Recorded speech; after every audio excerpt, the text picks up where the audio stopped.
და გამოშვების ბოლოს კიდევ ერთი საინტერესო ინფორმაცია ჩვენ შეგვიძლია ვთქვათ, რომ თითოეული თქვენგანის დახმარება ჭირდება, მოამბის ტექნიკურ პროდიუსერს, მედიკოსებმა მას საკმაოდ მძიმე სენი დაუდგინეს, ჩვენ შეგვიძლია ვნახოთ რეპორტაჟი.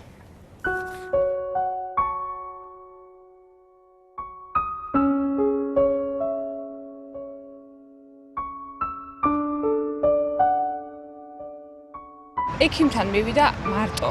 არ უთხრა არავის, ყველას დაუმალვა, მეგობრებს, მშობლებს, არავის არაფერი არ გააგებინა, იმიტომ რომ არ უნდოდა რომ მათ ენერგიულად. და როცა ექიმა უთხრა რომ მას აქვს საკმაოდ ძიმე დაავადება, ის იყო აბსოლუტურად მარტო და მე მიყვებოდა რომ აი ეს იყო ჩემ ცხოვრებაში ალბათ ყველაზე მძიმე წუთები, მაგრამ აი ამ წუთებშიც კი მე არ ვფიქრობდი ჩემ თავზე და ვფიქრობდი დედაზე, მამაზე, მას ორი არაჩვეულებრივი და ყავს. მეგობრებზე, შეყვარებულზე. მარი არის ერთ-ერთი ყველაზე მხიარული, სიცოცხლით სავსე და ძალიან აქტიური ადამიანი. სამწუხაროდ დღეს მას დაუდგინდა ათვისებიანი სიმსივნე, თუმცა დარწმუნებული ვარ, რომ ჩვენი ყველას ერთად გვერდში დგომით და მონდომებით შეგვიძლია რომ ის სიცოცხლე გადავარჩინოთ. ახლა მას ძალიან სჭირდება ჩვენი გვერდში დგომა და დახმარება, რათა ის თანხა, რომელიც საჭირო არის ოპერაციის დასაფინანსებლად იყოს ძალიან მალე შეგროვილი.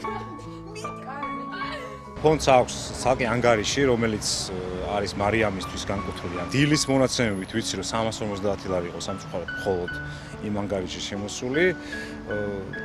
დახმარება შეგვიძლია ყველას ერთად დავეხმაროთ და ყველამ ლარიც რო ჩარიცხოს თითო ადამიანა პირობითად ვიძახი, თანხას მოუყრით აუცილებლად თავს. თუ ჩვენ ყველა გავერთიანდებით და მის გვერდში ვიქნებით, ის ამ საშინელ სენს აუცილებლად დაამარცხებს. მე დარწმუნებული ვარ, რომ ჩვენი თანადგომით ეს პრობლემა ძალიან მალე იქნება დაძლეული. ხოვდი ყველას, რომ დაგვეხმარონ ადამიანის სიცოცხლის გადარჩენაში. შევეცდებით, რომ ბოლომდე მივიყვანოს დაწყებული საქმე, რომ შეგროვდეს ეს მკურნალობის ფული და მან შეძლოს, რომ იყოს ზუსტად ისეთივე ლაღი, თავისუფალი, მხიარული, კეთილი, როგორიც ის იყო და არის და დარწმუნებული ვარ, რომ იქნება ყოველთვის.